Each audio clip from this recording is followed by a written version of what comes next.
अभी तक हम लोग एग्रो फॉरेस्ट्री और सोशल फॉरेस्ट्री को डिस्कस कर चुके हैं। अब उसका अगला पार्ट आएगा, वो है वाटर साइड मैनेजमेंट।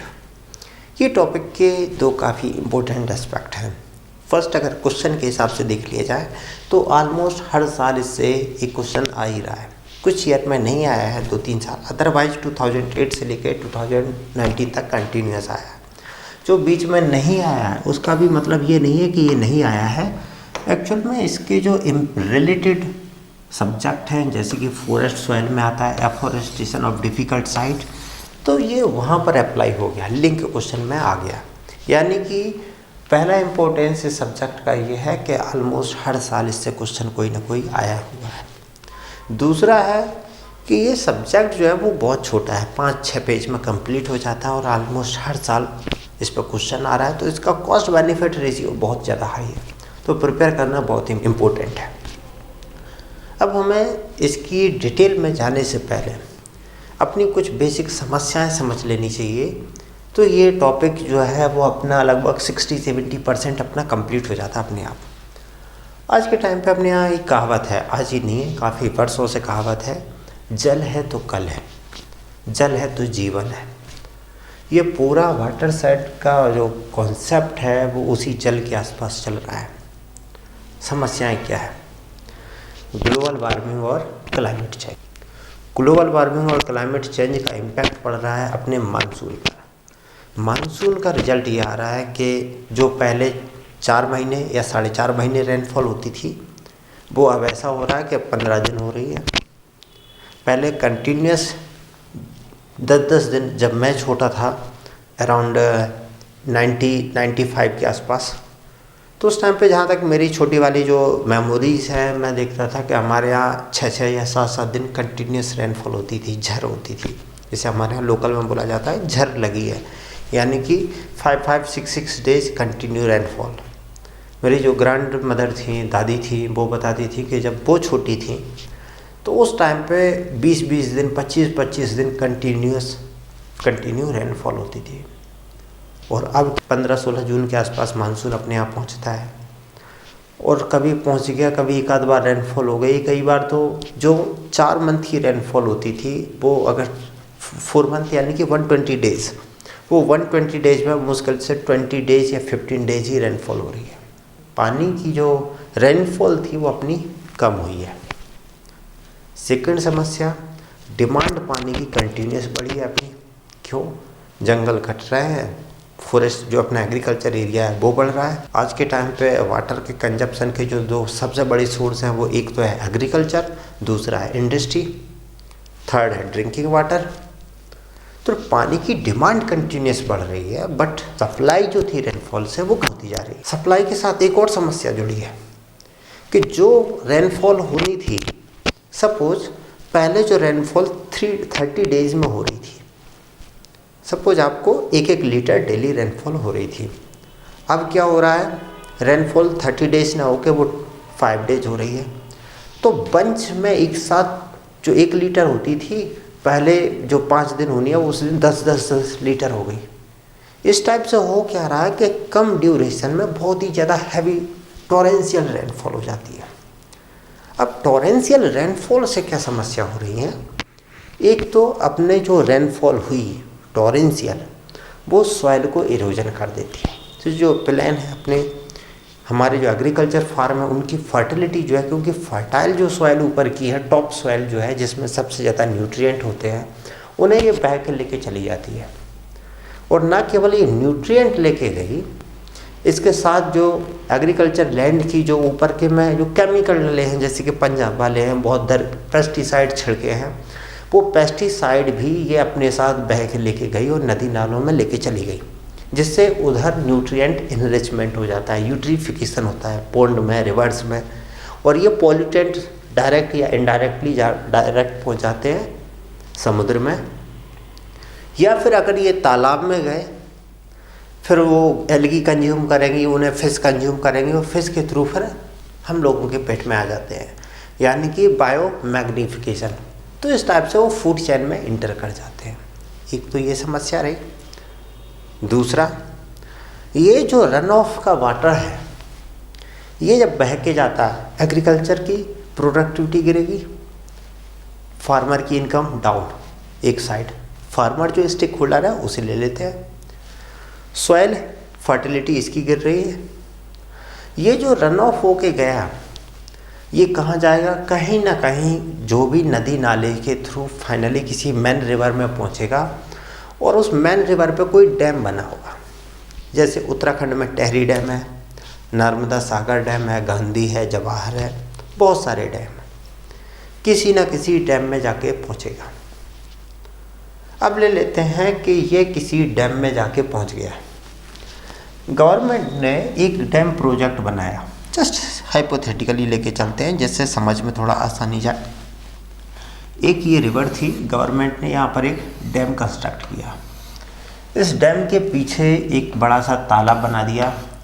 गवर्नमेंट का ये एम था कि ये जो डैम है ये लगभग 5 मिलियन हेक्टेयर एरिया को इरिगेट कर पाएगा। गवर्नमेंट ने बहुत सारा फंड लगाया इस डैम से नहरें, कैनाल्स बनाने में। आप जानते हो जब कैनाल्स बनाएंगे तो बहुत सारी जो फार्मर्स की ज़मीन है वो लेना होगा, फार्मर्स राइट के इशू चलेंगे, चलता रहेगा जैसा भी हो, लेकिन कैनाल्स फाइनली बन गए। 5 मिलियन हेक्टेयर एरिया की सिंचाई होनी थी। अब जब ये सॉइल इरोजन होगा, इस डैम की सपोज स्टोरेज करने की कैपेसिटी है 10 billion metre cube, just example के लिए हाइपोथेटिकली लेके चलेंगे। जब सॉइल इरोजन ज़्यादा होगा तो वाटर जब टैंक इसमें डैम में आता है वो जल्दी वहाँ पर रुकता है तो सिल्टेशन हो। इस डैम की जो कैपेसिटी है वो जो 15 साल या 20 साल के लिए डिज़ाइन किया गया था वो 5 ईयर या 10 ईयर्स में ही इसकी कैपेसिटी आधी हो जाती है, हाफ हो जाती है। किस वजह से? ऊपर से सिल्टेशन से। अब गवर्नमेंट के पास कोई ऑप्शन नहीं बचता है, या तो इसकी ड्रेजिंग करें, हर 5 साल बाद इसकी मिट्टी निकाली जाए।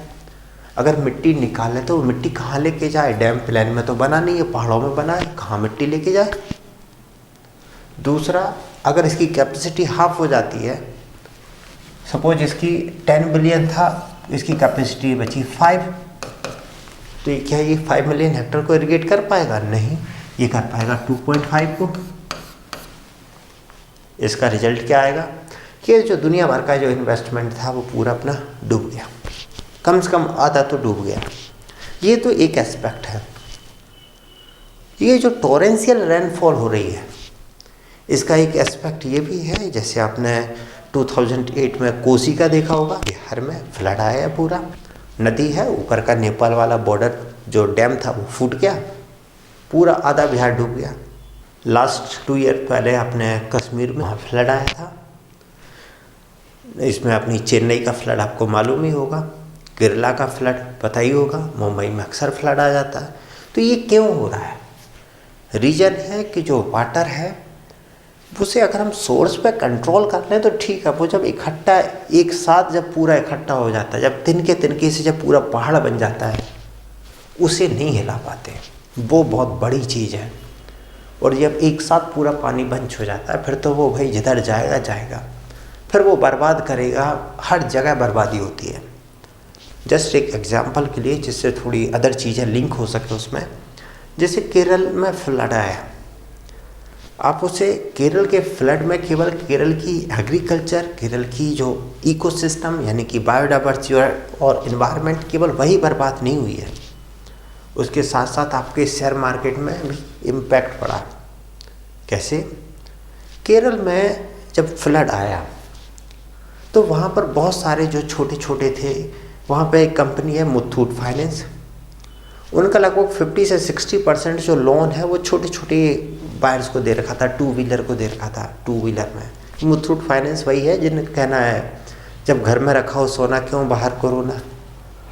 तो उनके जो 2 व्हीलर वाले लोन थे, जो इनके टोटल का लगभग 50 या 60 के पास आसपास इन्वेस्टमेंट था, उनसे जो लोन इन्हें मिलना था मंथली, जो इनकी EMI होती है वो बंद हो गई। तो उसका इम्पैक्ट सीधे मुथूट फाइनेंस पे पड़ा जो सीधा शेयर मार्केट में इन्वॉल्व है, और उसका रिजल्ट जब इसके शेयर का प्राइस गिरता है अदर पे भी इम्पैक्ट पड़ता है। दूसरा है रबड़ प्रोडक्शन, पूरा मेजॉरिटी प्रोडक्शन वहाँ हो रहा है, टी का है, उनका प्रोडक्शन है।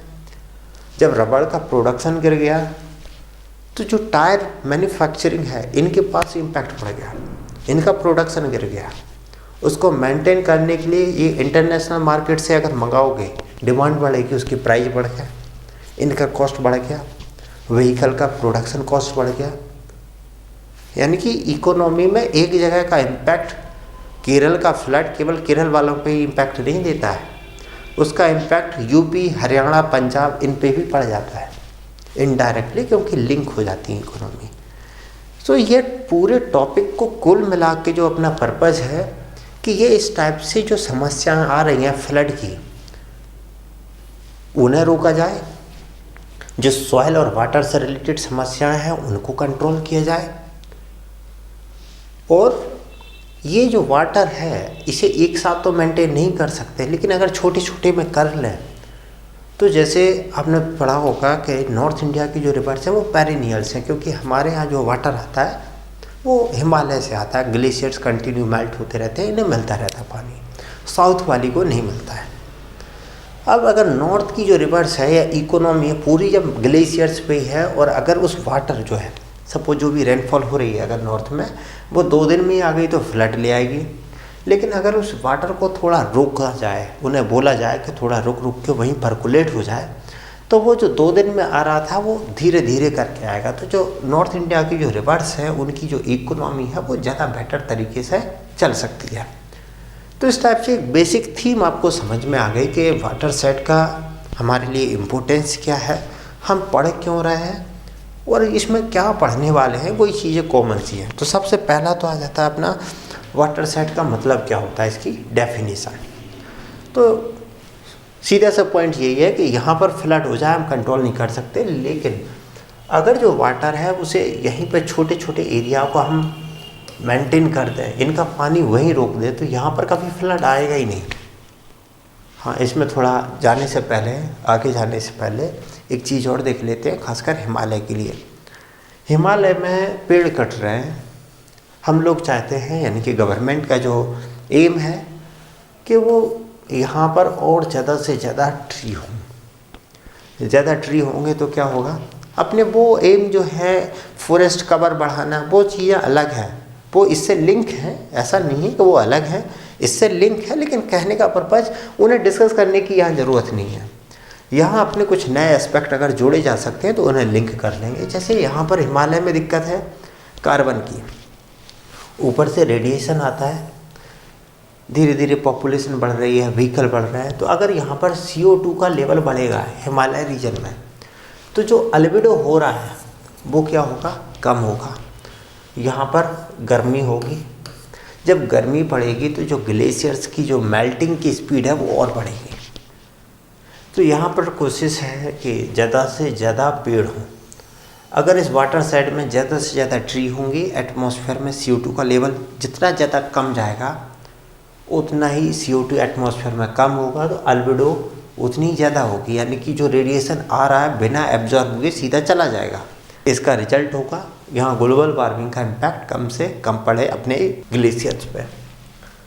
तो ये बेसिक थीम आपको समझ में आ गई है। तो अब देख लेते हैं कि आखिर वाटर सेट होता क्या है।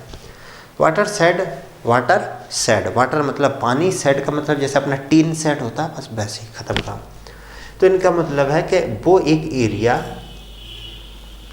जो जियोग्राफिकल क्योंकि वो भौगोलिक एरिया है, वो पूरा एरिया जिसका पानी एक ही पॉइंट पे कलेक्ट हो जाता है और उसी कलेक्शन से बाहर निकलता है। यानी कि इस पूरे जियोग्राफिकल एरिया जिसका पूरा वाटर सिंगल पॉइंट पे कलेक्ट होकर के एक साथ निकलता है, इसको हम बोलते हैं वाटर सेट। अब ये पूरे जियोग्राफिकल या जियोलॉजिकल ना बोल के उसके साथ साथ हाइड्रोलॉजी भी टर्म यूज कर लेंगे। यानी कि water set is a Jio hydrological unit of land, जहाँ से जो रनिंग वाटर है under it drain out at A common point. Definition रट्टा मार लो, काम अपना हो जाता है। अब वाटर साइड मैनेजमेंट क्या है, वो जो मैनेजमेंट की जो डेफिनेशन होती है वही है, पर्पज़ यही है कि हम ये से कंट्रोल कर लें, ज़्यादा ना बढ़े। ऑब्जेक्टिव क्या है वाटर साइड मैनेजमेंट के? ऑब्जेक्टिव अपन बहुत सारी चीज़ें देख चुके हैं, डैम देख चुके हैं, ये टेरी डैम का कि अगर एक तो ये देख लो फ्लडिंग का केस है, तो अपना पर्पज़ है कि जो ऊपर के एरिया में फ्लडिंग है, केदारनाथ ट्रेजिडी वाला इशू है, या लो लाइंग एरिया में फ्लडिंग है, कोसी का एग्जाम्पल है, केरल का एग्जाम्पल है, चेन्नई की एग्जाम्पल है, एग्जाम्पलों की कमी नहीं है। दूसरा ये डैम का हो गया था सिल्टेशन वाला इशू। तो यही अपने बेसिक चीज़ें हैं, तो moderate flood, soil halogen, silt in dam, water source of river. और क्योंकि वाटर जो सोर्स है, हमारा पर्पज़ है कि ये फ्लडिंग जैसी ना हो, वाटर है क्योंकि देखो अपना टोटल कुल मिला के घूम फिर के जो पर्पज़ है कि वाटर की डिमांड बढ़ रही है, तो वाटर को आप कहाँ से लेके आओगे? तो उसका पर्पज़ है कि जो रेन वाटर है उसे बचाओ। अब बचा के क्या, बाल्टी तो भर के रखोगे नहीं। गवर्नमेंट क्या कर सकती है, 100 डैम बना देगी, 200 बना देगी, लेकिन एक कैपेसिटी, एक लिमिट से ज़्यादा डैम बढ़ाए नहीं जा सकते। तो उसका तरीका है ग्राउंड वाटर को as a store, as a tanker use करो, पूरा ground water as a single tanker. और ग्राउंड वाटर में पानी कैसे पहुंचाओगे? उसका पर्पज़ है पानी का इनफिल्ट्रेशन रेट बढ़ाओ, तो उसे उसी छोटे छोटे लेवल पर इनफिल्ट्रेशन रेट को बढ़ाना, पर्पज़ सीधी सी बात है। तो यहाँ पर अगर पानी बढ़ेगा तो फिर बाद में निकाल ही सकते हो। तो water source of river, Himalaya जो है वहाँ से ही पूरा झरने झरते हैं, वो आ गए। कार्बन सिक्वेस्ट्रेशन, अब यहाँ पर वाटर साइड का मतलब केवल यही नहीं होता है कि हम यहाँ पर पानी निकलता है, यहाँ चेक डैम बना देंगे, यहाँ चेक डैम बना देंगे, यहाँ चेक डैम बना देंगे। चेक डैम इसका एक छोटा सा पार्ट है। वाटर को कैसे इस रीजन में कैप्चर किया जाए, कैसे स्टोर किया जाए, तो उसके कुछ तरीके हैं। तरीके क्या होते हैं? सबसे पहले हम इस रीजन में एक चेक डैम बनाएंगे जो तुरंत आने वाला जो वाटर है उसे रोकेगा। इसके बाद यहाँ पर प्लांटेशन करेंगे। प्लांटेशन कैसी करेंगे? ऐसे ट्री, देखो अगर हम गवर्नमेंट अपने हिसाब से कर देगी, लोकल जो सोसाइटी है जब उसका उसमें इन्वॉल्वमेंट नहीं होगा तो वो काम करेगी नहीं। तो पर्पज़ है यहाँ पर इस टाइप की वेजिटेशन को किया जाए जो सोशल फॉरेस्ट्री वाली हो, सोसाइटी के लिए बेनिफिशियल हो। तो यहाँ पर फ्रूट क्रॉप लग सकते हैं, अदर क्रॉप भी लग सकते हैं, ग्रास लैंड है, प्रोटीन रिच सोर्स है, सब कुछ लगा देंगे। अब जब यहाँ पर ट्री होंगे तो ट्री क्या करेंगे, एक तो आपने स्टोर कर दिया यहाँ पर पानी, वो वाटर ग्राउंड वाटर में जाएगा, ट्री उसको पकड़ के एयर में लेके जाएंगे, एयर में एवेपोरेशन होगा, ह्यूमिडिटी एयर में गई, एयर में आके वो शाम को 4 o'clock 5 o'clock पर फिर रेनफॉल होगी। तो यहाँ वाटर की एक लोकल साइकिल बन जाएगी, यानी कि वाटर का एक बहुत बड़ा वॉल्यूम यहीं पर इस साइकिल में फंसा रह जाएगा, यानी कि स्टोरेज हो गया। तो एक तो ये पर्पज़ हो गया अपना यहाँ। तो इसमें करेंगे क्या, प्लांटेशन वगैरह भी इन्वॉल्व है। प्लांटेशन इन्वॉल्व है तो अपना कार्बन सिक्वेस्ट्रेशन का भी मुद्दा आ गया, इकोलॉजिकल बैलेंस का भी इशू इसमें आ गया। अब आते हैं इसमें objective of water side management. तो इसमें ऐसा कुछ बचा नहीं है जो अपन ने डिस्कस नहीं किया हो। एम्प्लॉयमेंट जनरेशन है, इकोलॉजिकल बैलेंस है, फार्मर इनकम है, क्योंकि वहाँ पर जो वाटर साइड में जो प्लांटेशन लगा रहे हैं सोशल फॉरेस्ट्री को प्रमोट कर देते हैं, तो क्या है, फार्मर इनकम भी है, फ्यूल फूडर टिम्बर है, पेड़ लगेंगे तो प्रोड्यूस होंगे।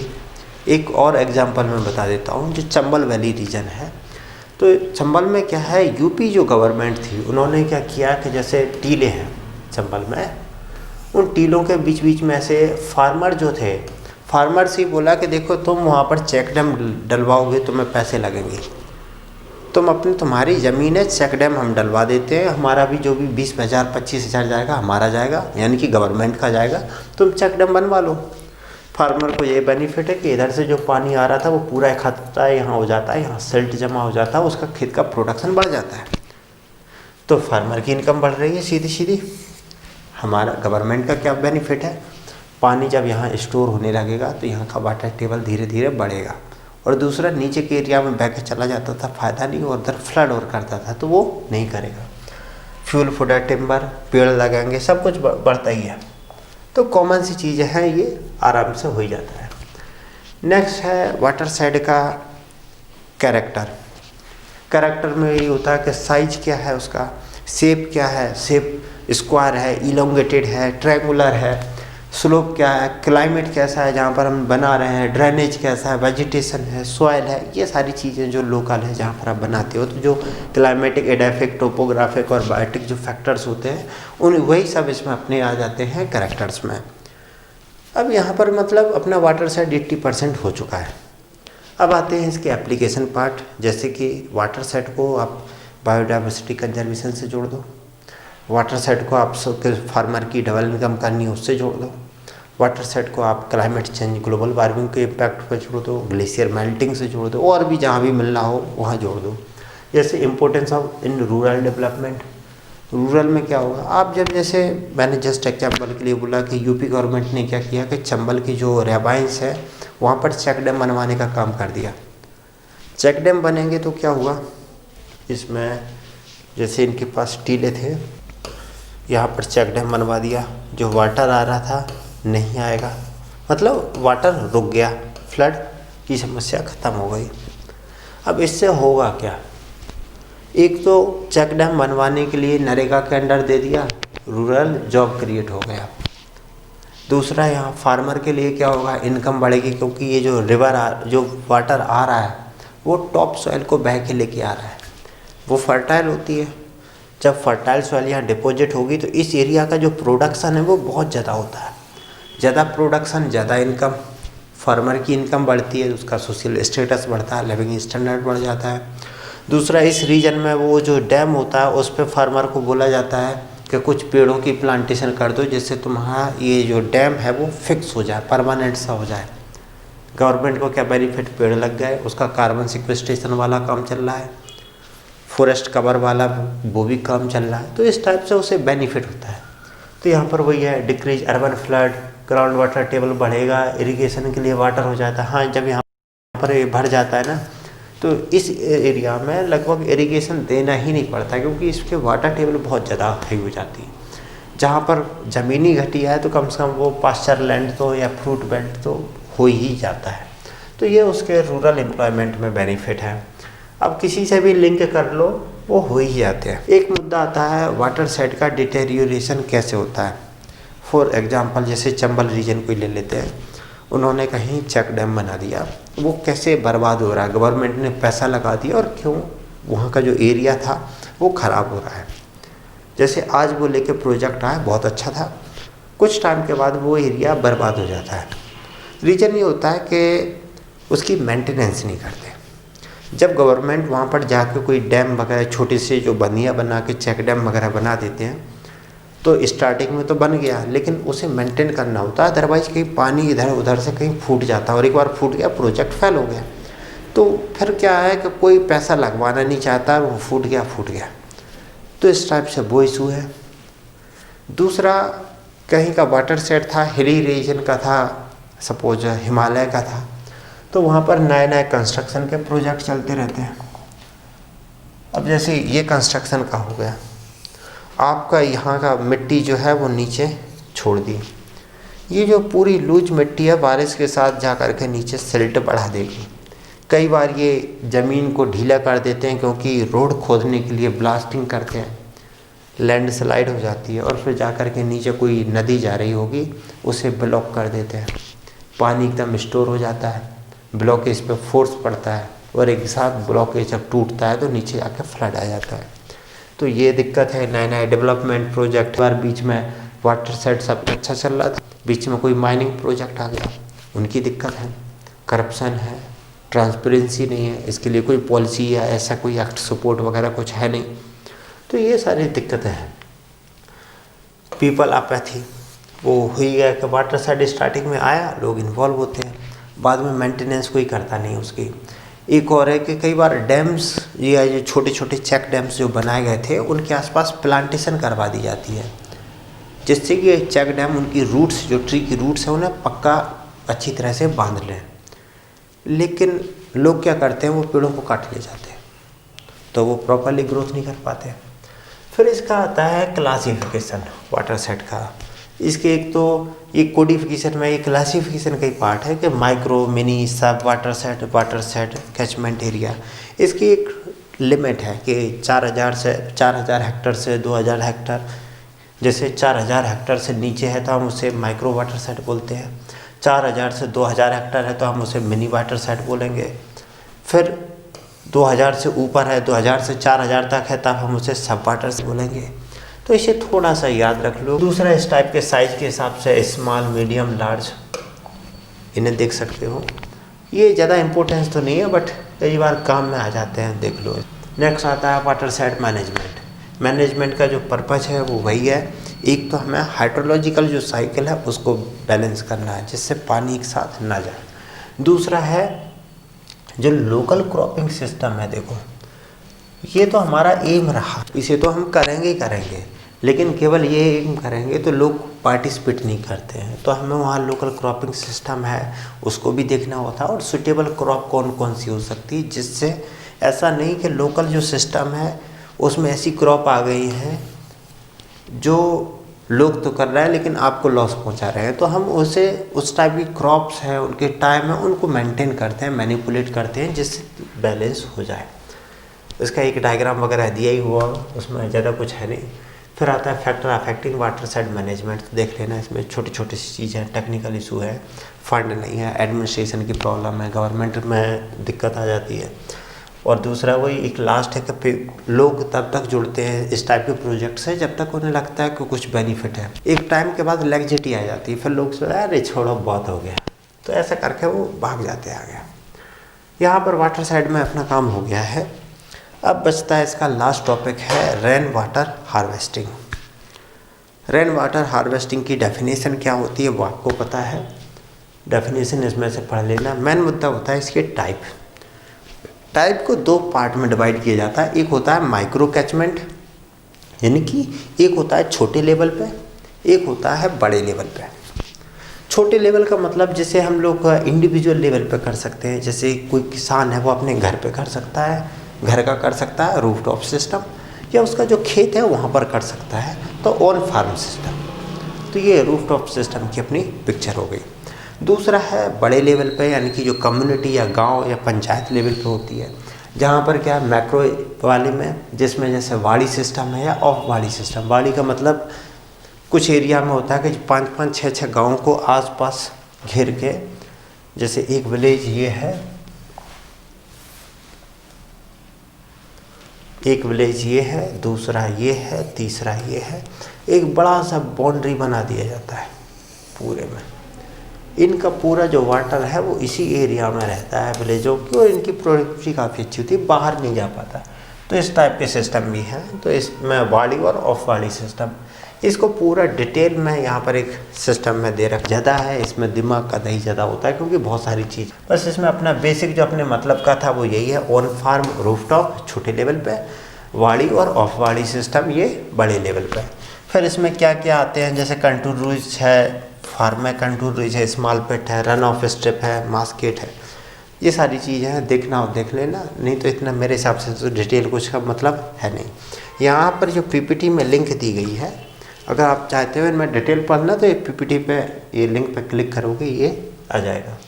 यहाँ अपना वाटर साइड जो है वो ख़त्म हो गया। वाटर साइड पर बेसिकली जो थीम थी अपनी वो आपको समझ में आ गई होगी। रिमेनिंग सब लिंकेज चीज़ें हैं, आपको थीम के हिसाब से आप समझ सकते हो कि हमें वाटर साइड मैनेज करने की क्यों ज़रूरत है, क्योंकि जो बेसिक ऑब्जेक्ट है अपने उन्हीं के आसपास घूमना है। अब जहाँ पर इसके जो ऑब्जेक्ट पढ़े हैं वो ठीक है, इसके साथ आप एक बात को ध्यान रखें, जो हम लोगों ने सोशल फॉरेस्ट्री के ऑब्जेक्ट पढ़े थे वो पूरे उठ के यहाँ आ जाते हैं। किसी भी एरिया में वाटर साइड को अगर हम करते हैं तो जो गवर्नमेंट है वो हमेशा ये चाहती है कार्बन सिक्वेस्ट्रेशन बढ़े, फॉरेस्ट कवर बढ़े, प्रोडक्शन होगा तो फॉरेस्ट पे हमारी डिपेंडेंसी कम हो। यानी कि ज़्यादातर जो हमारे वाटर साइड के प्रोजेक्ट्स हैं वो वाटर साइड के नाम से चल रहे होते हैं, लेकिन उसमें हम सोशल फॉरेस्ट्री को इंटर कर देते हैं क्योंकि हम प्लांटेशन क्रॉप भी लगवा रहे होते हैं उसमें। तो वाटर साइड के भी बहुत सारे एम सोशल फॉरेस्ट्री के एम लिंक हो जाते हैं। अब आप इतने समझ सकते हो आराम से कि क्या लिखना है क्या नहीं लिखना है, इजीली लिंक चीज़ें लिंक हो जाती हैं।